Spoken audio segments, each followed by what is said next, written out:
मुट्ठी बांधे जन्म लिया है, हाथ पसारे जाना है। इस धरा का इस धरा पर धरा का धरा रह जाना है। मित्रों, हमें अच्छा या बुरा जीवन नहीं दिया जाता, हमें तो बस एक जीवन दिया जाता है जिसे अच्छा या बुरा बनाना हमारे हाथ में है। एक नगर में एक धनी व्यक्ति रहता था। हर तरह से संपन्न और सुखी जीवन था उसका। ईश्वर की कृपा से कोई कमी नहीं थी उसे। व्यक्ति की 4 पत्नियां थीं। उन पत्नियों में से वह सबसे ज्यादा प्रेम अपनी चौथी पत्नी से करता था।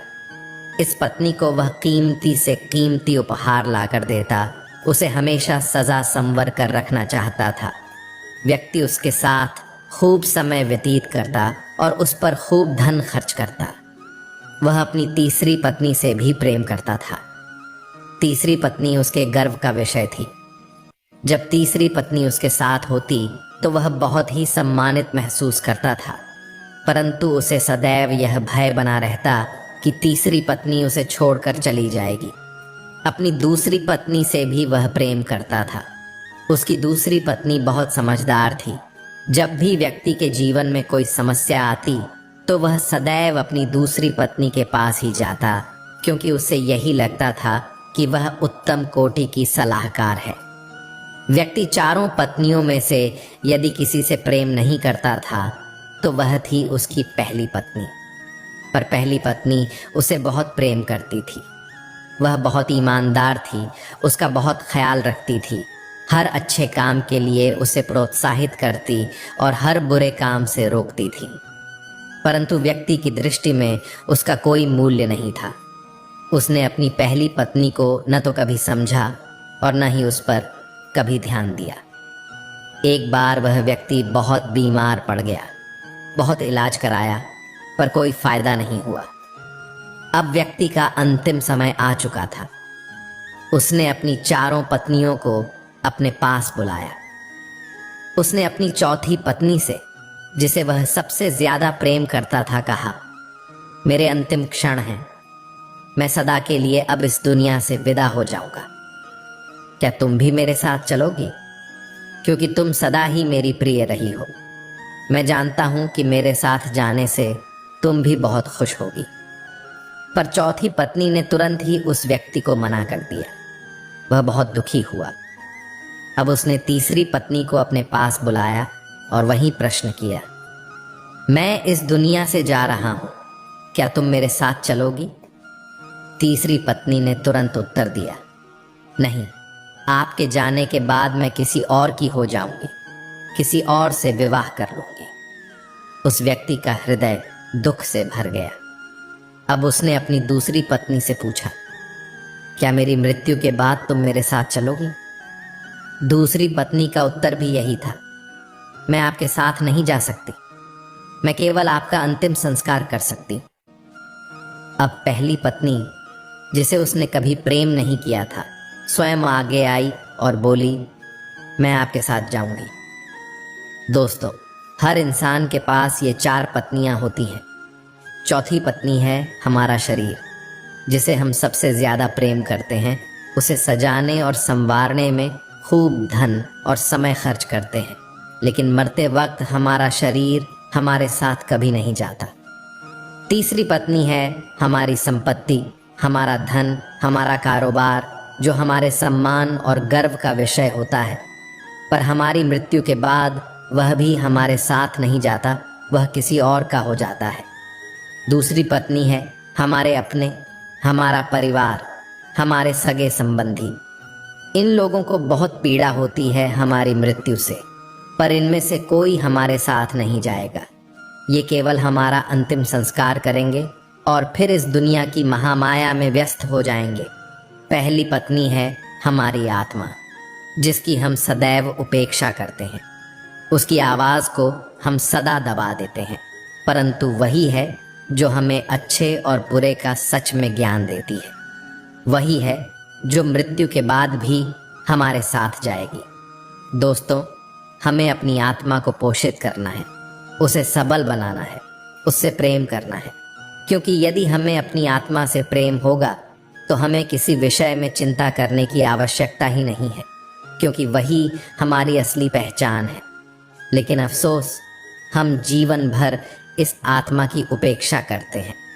हमारे जीवन का उद्देश्य भौतिक वस्तुओं को संवारने में ही बीत जाता है, और अंत समय में जब हमें सबसे ज्यादा अपनी आत्मा की जरूरत होती है, तब हम उसकी असली शक्ति को पहचान नहीं पाते। आत्मा ही वह एकमात्र साथी है जो मृत्यु के बाद भी हमारे साथ रहता है। अब सवाल यह उठता है कि हम अपनी आत्मा को कैसे पहचानें, कैसे उसे पोषित करें ताकि वह इतनी शक्तिशाली बन सके कि मृत्यु के बाद हमें परमात्मा से मिलन करवा सके। इसका उत्तर हमें माधव की कहानी से मिलता है, जिसने अपने जीवन में आत्मा और परमात्मा का गहरा संबंध समझा और उसे जिया, जिसने अपने जीवन में तमाम मुश्किलों का सामना किया, लेकिन कभी भगवान से अपने विश्वास को टूटने नहीं दिया। उसकी कठिनाइयों के बावजूद उसकी भक्ति और भगवान पर उसका अडिग विश्वास उसकी आत्मा को परमात्मा के निकट ले जाने का मार्ग बन गए। माधव एक छोटे से गांव में रहता था। उसके पास बहुत थोड़ी सी जमीन थी और एक टूटी फूटी झोपड़ी। हालांकि वह गरीबी में भी संतुष्ट था, क्योंकि उसे भगवान कृष्ण पर असीम विश्वास था। हर सुबह वह उठकर खेतों में काम करता और दिन ढलते ही गांव के छोटे से मंदिर में जाकर भगवान के आगे अपना सिर झुकाता। उसकी प्रार्थना हमेशा एक ही होती, हे कृष्ण, मुझे शक्ति दो कि मैं अपने कर्मों को पूरी निष्ठा से कर सकूं और कभी अपने रास्ते से न भटकूं। लेकिन एक समय ऐसा भी आया जब उसकी कठिनाइयां और भी बढ़ गईं। लगातार 3 साल से उसकी फसलें बारिश और तूफान की वजह से बर्बाद हो रही थीं। इस बार तो स्थिति इतनी खराब हो गई कि उसके घर में खाने को कुछ भी नहीं बचा। गांव के लोग उससे सहानुभूति रखते, पर अक्सर कहते, माधव, अब तो भगवान ने भी तुझे छोड़ दिया है, तू क्यों इतनी भक्ति करता है? माधव का उत्तर हमेशा एक ही रहता, भगवान मेरी परीक्षा ले रहे हैं और मैं उन पर पूरा विश्वास रखता हूं। वह कभी हार मानने को तैयार नहीं था। एक दिन जब माधव अपने बंजर खेत में बैठा भगवान से बातें कर रहा था, उसने आकाश की ओर देखते हुए कहा, हे कृष्ण, मैं जानता हूं कि यह आपकी परीक्षा है, लेकिन मेरी आत्मा कभी हार नहीं मानेगी। उसके दिल में गहरी पीड़ा थी, लेकिन वह अपनी भक्ति में अडिग रहा। उसी क्षण गांव के जमींदार का एक सेवक वहां पहुंचा और बोला, माधव, जमींदार साहब ने तुझे अपने घर बुलाया है। माधव को आश्चर्य हुआ। वह सोचने लगा कि आखिर जमींदार उसे क्यों बुला रहे हैं। मन में कई सवाल थे, लेकिन भगवान पर विश्वास रखते हुए वह जमींदार के घर चल पड़ा। जमींदार ने उसे देखकर कहा, माधव, मैंने सुना है कि तेरी फसल बर्बाद हो गई है। मुझे यह जानकर दुख हुआ, लेकिन मैं तुझे हर दिन मंदिर में भगवान कृष्ण की भक्ति करते देखता हूँ। मैं तुझे कुछ जमीन देना चाहता हूँ जहाँ तू फिर से खेती कर सके। मुझे विश्वास है कि तू इस जमीन का सही उपयोग करेगा। माधव की आंखों में आंसू आ गए। उसने कांपती आवाज में कहा, हे कृष्ण, मुझे आप पर हमेशा विश्वास था। आपने मेरी पुकार सुन ली। माधव को नई जमीन मिल गई और उसने पूरे जोश और निष्ठा से खेती करनी शुरू कर दी। कुछ ही समय में उसकी फसल लहलहाने लगी और उसकी जिंदगी में खुशियां लौट आईं। गांव के लोग अब उसकी प्रशंसा करते और कहते, माधव, तेरी भक्ति और मेहनत ने तुझे फल दिया है। समय बीतता गया। माधव बूढ़ा हो गया, लेकिन उसकी भक्ति और भगवान पर उसका विश्वास कभी कमजोर नहीं हुआ। एक दिन जब वह अपने अंतिम समय में था, उसके शरीर में जीवन की अंतिम सांसें बची थीं। उसने एक बार फिर मंदिर में जाकर भगवान के चरणों में अपना सिर झुकाया और मन ही मन कहा, हे कृष्ण, मैंने हमेशा आपको अपना सहारा माना है। अब जब मेरा समय पूरा हो चुका है, मुझे अपनी गोद में स्थान दीजिए। तभी एक चमत्कार हुआ। माधव ने अपनी धुंधली आंखों से भगवान कृष्ण के दर्शन किए। भगवान मुस्कुराते हुए उसके सामने खड़े थे। उन्होंने कहा, माधव, तूने हमेशा मुझ पर विश्वास रखा और अपने कर्मों को निष्ठा से किया। तेरी आत्मा अब इस शरीर के बंधन से मुक्त होने के लिए तैयार है। माधव ने भगवान के चरणों में अपना सिर झुका लिया। उसकी आंखें धीरे धीरे बंद हो गईं और उसकी आत्मा ने परमात्मा से मिलन कर लिया। माधव को मोक्ष की प्राप्ति हुई। उसके चेहरे पर एक असीम शांति और संतुष्टि की झलक थी। गांव में उसकी भक्ति और निष्ठा की कहानी हमेशा के लिए जीवित हो गई। लोग कहते, माधव ने हमें सिखाया कि चाहे जीवन में कितनी भी कठिनाइयां आएं, अगर हम अपने कर्मों को ईमानदारी और निष्ठा से करते हैं और भगवान पर अडिग विश्वास रखते हैं तो हमारी आत्मा अंततः परमात्मा से मिलन करती है। इस कहानी का संदेश यही है कि सच्ची भक्ति और निष्काम कर्म ही आत्मा को मोक्ष की ओर ले जाते हैं। चाहे कैसी भी परिस्थिति हो, जो भगवान पर विश्वास रखता है उसकी राह हमेशा स्वर्ग की ओर जाती है। मित्रों, भगवत गीता में भगवान श्री कृष्ण ने अर्जुन को युद्ध भूमि में कर्म और धर्म का महत्व समझाते हुए जीवन के गहन सत्य प्रकट किए। श्री कृष्ण ने आत्मा की शाश्वतता और परमात्मा से उसके संबंध का महत्व स्पष्ट किया, जो सभी के जीवन में एक अनमोल मार्गदर्शक है। गीता में श्री कृष्ण कहते हैं, आत्मा अजर अमर है, इसका कोई जन्म नहीं है और कोई मृत्यु नहीं। यह सत्य मानव जीवन पर गहराई से प्रभाव डालता है, क्योंकि यह समझाता है कि हमारा भौतिक शरीर केवल एक माध्यम है जिसमें आत्मा निवास करती है। जब शरीर समाप्त हो जाता है, आत्मा फिर भी अमर रहती है और अपनी यात्रा को जारी रखती है। इसका अंतिम लक्ष्य परमात्मा से मिलन है।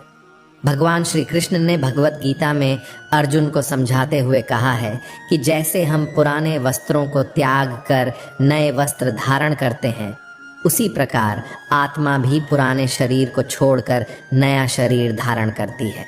यह जीवन मृत्यु का चक्र तब तक चलता रहता है जब तक आत्मा अपने परम लक्ष्य अर्थात परमात्मा से मिलन तक नहीं पहुंच जाती। यही आत्मा की सच्ची यात्रा और अंतिम ध्येय है। जीवन का हर पल आत्मा की यात्रा का एक अंश है, परंतु अधिकांश लोग इसे समझ नहीं पाते। गीता में श्री कृष्ण ने कहा है कि आत्मा को भौतिक जगत के बंधनों से मुक्त होकर अपनी दिव्यता की ओर बढ़ना चाहिए। भौतिक बंधन जैसे लालच, मोह, क्रोध और अहंकार आत्मा को उसके लक्ष्य से दूर कर देते हैं। जब आत्मा इन बंधनों से मुक्त होकर अपनी असली स्थिति को पहचान लेती है, तभी परमात्मा से उसका मिलन संभव होता है। जीवन का प्रत्येक क्षण हमें अपनी आत्मा को शुद्ध करने का अवसर देता है और यह प्रक्रिया हमारे कर्मों पर आधारित होती है। श्री कृष्ण ने गीता में कर्म योग का सिद्धांत समझाया, जिसमें उन्होंने कहा कि हमें अपने कर्मों के द्वारा आत्मा को मुक्ति की ओर ले जाना चाहिए।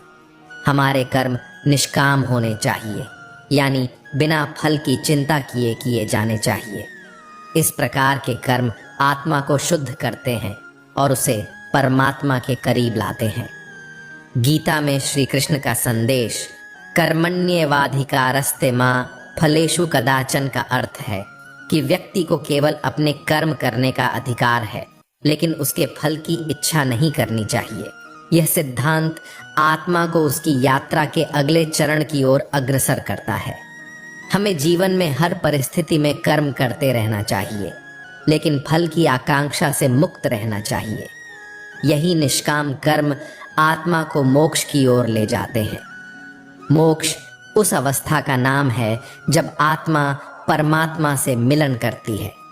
इस मिलन में कोई भौतिक या मानसिक बंधन नहीं होते। यह एक शुद्ध अवस्था है जहां आत्मा को संपूर्ण शांति और आनंद की प्राप्ति होती है। जब हम अपने सभी कर्मों को भगवान के प्रति समर्पित कर देते हैं, तब हमें मोक्ष की प्राप्ति होती है। श्री कृष्ण ने गीता में भक्ति को आत्मा और परमात्मा के बीच का पुल बताया है। भक्ति का अर्थ केवल पूजा अर्चना तक सीमित नहीं है, बल्कि यह वह अवस्था है जिसमें आत्मा परमात्मा में लीन हो जाती है। जब हम सच्चे मन से भगवान की भक्ति करते हैं, तो हमारी आत्मा धीरे धीरे शुद्ध होती है और भगवान के प्रति प्रेम और समर्पण की भावना जागृत होती है। श्री कृष्ण ने अर्जुन को यह सिखाया कि जब हम अपने अहंकार, लोभ और मोह को त्याग कर भगवान के चरणों में समर्पित हो जाते हैं, तभी हमें परम शांति प्राप्त होती है। भक्ति आत्मा को परमात्मा के निकट ले जाने का मार्ग है, और जब हम संपूर्ण भक्ति में लीन हो जाते हैं तो आत्मा को मोक्ष प्राप्त होता है और परमात्मा से उसका मिलन होता है। माया, जो संसार की सभी भौतिक वस्तुओं और सुखों का प्रतीक है, आत्मा को उसके असली उद्देश्य से भटका देती है। श्री कृष्ण ने गीता में माया को आत्मा की सबसे बड़ी बाधा के रूप में बताया है।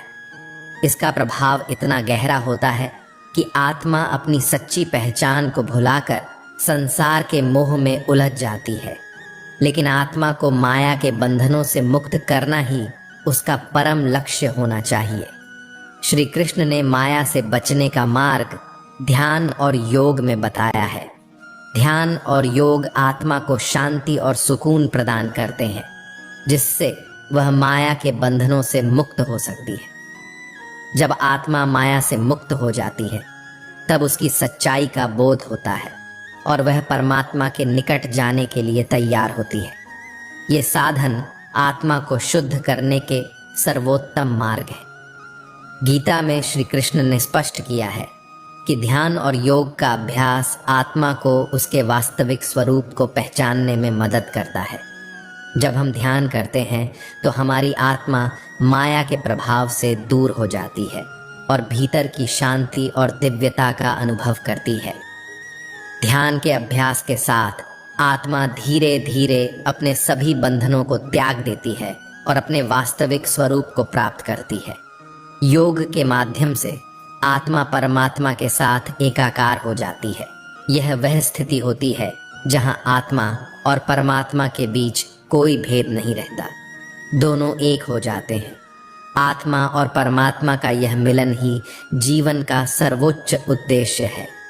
जब यह मिलन होता है तो आत्मा सर्वोच्च आनंद और शांति का अनुभव करती है, जहां सभी भौतिक बंधनों से मुक्ति मिल जाती है। श्री कृष्ण ने गीता में बताया है कि यह मिलन केवल उन्हीं को प्राप्त होता है जो सच्चे अर्थों में भगवान के प्रति समर्पित होते हैं और जिन्होंने कर्म, भक्ति और ज्ञान के मार्ग पर पूरी निष्ठा से चलने का प्रयास किया है। यह परम शांति और आनंद सिर्फ उन्हें ही प्राप्त होता है जो अपने सारे विकारों को त्याग कर भगवान में पूर्ण समर्पित होते हैं। जब आत्मा माया के बंधनों से मुक्त होकर भगवान में एकाकार हो जाती है, तभी जीवन का वास्तविक अर्थ समझ में आता है। यही मोक्ष की अवस्था है, जहां आत्मा परमात्मा के साथ मिलन करती है, और यही आत्मा का अंतिम लक्ष्य है। धर्म और सत्य का मार्ग आत्मा के शुद्धिकरण का महत्वपूर्ण साधन है। श्री कृष्ण ने अर्जुन को स्पष्ट रूप से समझाया कि केवल कर्म करने से आत्मा शुद्ध नहीं होती। इसके लिए धर्म और सत्य के मार्ग पर भी चलना जरूरी है। धर्म का अर्थ केवल धार्मिक कर्म कांडों से नहीं है, बल्कि यह जीवन का वह पथ है जो हमें सत्य, ईमानदारी और दया के मार्ग पर आगे बढ़ाता है। जब हम धर्म और सत्य का पालन करते हैं तो आत्मा धीरे धीरे शुद्ध होती जाती है और अपने वास्तविक स्वरूप को पहचानने लगती है। श्री कृष्ण ने कहा है कि धर्म और सत्य का पालन आत्मा को माया के प्रभाव से बचाता है और उसे परमात्मा के निकट ले जाता है। मानव जीवन भौतिक बंधनों से घिरा हुआ है। संसार की माया में उलझा व्यक्ति कभी धन, कभी शक्ति और कभी प्रतिष्ठा की तलाश में भटकता रहता है। लेकिन श्री कृष्ण ने सिखाया है कि इन भौतिक बंधनों से मुक्त होकर ही आत्मा परमात्मा की ओर बढ़ सकती है। आत्मा की मुक्ति का अर्थ है इस संसार के सभी मोह, माया और अहंकार से स्वयं को दूर रखना। जब व्यक्ति अपने सारे बंधनों को त्याग कर केवल परमात्मा के प्रति समर्पित हो जाता है, तभी वह आत्मा के अंतिम उद्देश्य की ओर बढ़ता है, जो परमात्मा से मिलन और मोक्ष है। श्री कृष्ण ने गीता में यह स्पष्ट किया है कि मोक्ष केवल उन्हीं को प्राप्त होता है जिन्होंने अपना जीवन भगवान की भक्ति और धर्म के मार्ग पर समर्पित किया है। प्रेम और करुणा आत्मा को शुद्ध करने के सबसे सरल और प्रभावी साधन है। श्री कृष्ण ने प्रेम और करुणा का महत्व समझाया, यह बताते हुए कि जो व्यक्ति इन दोनों का अनुसरण करता है उसकी आत्मा धीरे धीरे माया के बंधनों से मुक्त होकर परमात्मा की ओर बढ़ने लगती है। प्रेम केवल अपने परिवार और मित्रों तक सीमित नहीं होना चाहिए, बल्कि यह पूरी सृष्टि के प्रति होना चाहिए।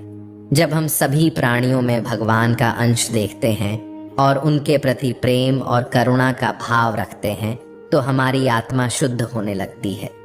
करुणा के बिना प्रेम अधूरा है और करुणा के साथ प्रेम आत्मा को परमात्मा के निकट ले जाता है। भगवान श्री कृष्ण का सबसे महत्वपूर्ण संदेश यह है कि आत्मा का अंतिम लक्ष्य परमात्मा के साथ एकाकार होना है। जीवन का उद्देश्य केवल भौतिक समृद्धि और सुख सुविधाओं में नहीं है, बल्कि आत्मा की शुद्धि और मोक्ष की प्राप्ति में निहित है। श्री कृष्ण ने गीता में बार बार यह संदेश दिया है कि जब हम अपने कर्मों को भगवान के चरणों में समर्पित करते हैं तब आत्मा अपने वास्तविक उद्देश्य की ओर अग्रसर होती है। आत्मा की यात्रा जीवन के हर क्षण में चलती रहती है और हर छोटा से छोटा कर्म भी इस यात्रा का अभिन्न हिस्सा है। यदि हम अपने कर्मों को निष्काम भाव से भगवान के प्रति समर्पित करें तो आत्मा की शुद्धि स्वतः ही शुरू हो जाती है। श्री कृष्ण ने यह भी कहा है कि मोक्ष उन्हीं को प्राप्त होता है जिन्होंने अपने जीवन को भगवान की सेवा, भक्ति और सत्य के मार्ग पर समर्पित किया है। आत्मा का अंतिम उद्देश्य परमात्मा के साथ मिलन है और संसार के सभी बंधनों से मुक्ति प्राप्त करना है। श्री कृष्ण के अनुसार आत्मा की शुद्धि के सबसे महत्वपूर्ण पहलुओं में अहंकार का त्याग है। अहंकार ही वह सबसे बड़ा शत्रु है जो आत्मा को उसकी वास्तविकता से दूर रखता है। यह व्यक्ति को अपने अस्तित्व की माया में उलझा देता है, जिससे वह भूल जाता है कि वह केवल आत्मा है, न कि यह भौतिक शरीर। गीता में श्री कृष्ण ने अर्जुन को समझाया कि जब कोई व्यक्ति अहंकार को त्याग कर स्वयं को भगवान के प्रति समर्पित कर देता है तब उसे आत्म साक्षात्कार का अनुभव होता है। आत्म साक्षात्कार का अर्थ है आत्मा का अपने असली स्वरूप को पहचानना। जब आत्मा अपने आप को शरीर और भौतिक जगत से अलग समझती है तब उसे परमात्मा के प्रति समर्पण का अनुभव होता है। यही आत्मा की पवित्रता की अवस्था है, जहां अहंकार का कोई स्थान नहीं होता।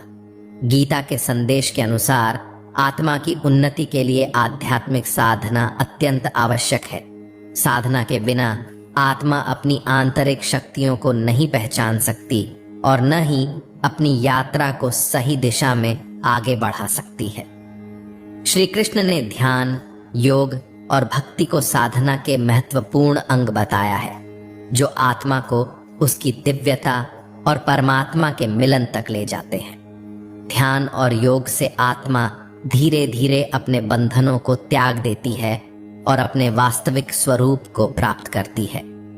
यह वह अवस्था है जहां आत्मा और परमात्मा के बीच कोई भेद नहीं रहता, दोनों एक हो जाते हैं। यही जीवन का सर्वोच्च लक्ष्य है, सभी भौतिक बंधनों से मुक्ति और आत्मा का परमात्मा के साथ एकाकार होना। जब व्यक्ति साधना के माध्यम से अपने भीतर आत्मशक्ति और आत्म साक्षात्कार का विकास करता है तब उसकी आत्मा शुद्ध और शक्तिशाली हो जाती है। बिना साधना के आत्मा संसार के बंधनों में उलझी रहती है और अपने वास्तविक लक्ष्य से दूर हो जाती है। श्री कृष्ण ने गीता में यह स्पष्ट रूप से बताया कि आत्मा अजय और अजर अमर है। जीवन और मृत्यु केवल शरीर के लिए है, आत्मा के लिए नहीं। मृत्यु केवल शरीर का अंत है, जबकि आत्मा अनवरत यात्रा पर रहती है और मृत्यु के बाद केवल नया शरीर धारण करती है। श्री कृष्ण ने समझाया कि जीवन और मृत्यु का यह चक्र तब तक चलता रहता है जब तक आत्मा मोक्ष प्राप्त नहीं कर लेती। मोक्ष की प्राप्ति वह अवस्था है जब आत्मा परमात्मा के साथ एक हो जाती है, जिससे वह जन्म और मृत्यु के चक्र से मुक्त हो जाती है और शाश्वत शांति और आनंद की ओर अग्रसर होती है। श्री कृष्ण ने यह भी कहा कि आत्मा का उद्धार केवल परमात्मा की कृपा से संभव है। जब व्यक्ति भगवान की भक्ति में तल्लीन हो जाता है और अपने सभी कर्मों को भगवान को समर्पित करता है, तब उसे परमात्मा की असीम कृपा प्राप्त होती है। ये कृपा आत्मा को उसकी यात्रा में मार्गदर्शन देती है और परमात्मा की ओर बढ़ने में सहायता प्रदान करती है। भगवान की कृपा से आत्मा के दोष, विकार और बंधन दूर हो जाते हैं और वह उस शुद्ध अवस्था को प्राप्त करती है जहां वह परमात्मा के साथ एकाकार हो सके। जब आत्मा भगवान की कृपा से परमात्मा के साथ मिलन करती है, तभी उसे मोक्ष की प्राप्ति होती है। यह मिलन ही जीवन का अंतिम सत्य है, क्योंकि संसार के सारे सुख दुख, भोग विलास और मोह माया केवल क्षणिक हैं। आत्मा का वास्तविक उद्देश्य इन भौतिक बंधनों से परे जाकर परमात्मा से मिलन करना है। श्री कृष्ण ने गीता में कहा है कि जो व्यक्ति अपने जीवन को भगवान के प्रति समर्पित करता है और अपने कर्मों को निष्काम भाव से करता है, वही आत्मा अपने अंतिम लक्ष्य की ओर अग्रसर होती है। जब आत्मा परमात्मा से मिलन करती है, तब उसे अनंत शांति, सुख और आनंद की प्राप्ति होती है। यह मिलन आत्मा की यात्रा का अंतिम पड़ाव है, जहां वह मोक्ष प्राप्त करती है। भगवान श्री कृष्ण के गीता में दिए गए संदेश हमें यह सिखाते हैं कि आत्मा का अंतिम लक्ष्य परमात्मा से मिलन है। यह मिलन तभी संभव है जब हम अपने जीवन को भगवान के प्रति समर्पित करें, अपने कर्मों को निष्काम भाव से करें और भक्ति, ध्यान तथा साधना के मार्ग पर चलें। आत्मा की यह यात्रा जीवन की सबसे महत्वपूर्ण यात्रा है, जो हमें इस संसार के भौतिक बंधनों से मुक्त कर परमात्मा की दिव्यता और शांति तक ले जाती है। जब आत्मा और परमात्मा एक हो जाते हैं, तभी सच्ची शांति और आनंद की प्राप्ति होती है। श्री कृष्ण का यह ज्ञान हमें प्रेरित करता है कि हम अपने जीवन को सही दिशा में ले जाएं और आत्मा के अंतिम लक्ष्य को प्राप्त करें। यही आत्मा की सच्ची यात्रा है और यही जीवन का अंतिम सत्य है। मित्रों, आपको अगर हमारा यह प्रयास अच्छा लगा हो तो वीडियो को एक लाइक करें और चैनल को भी सब्सक्राइब करें।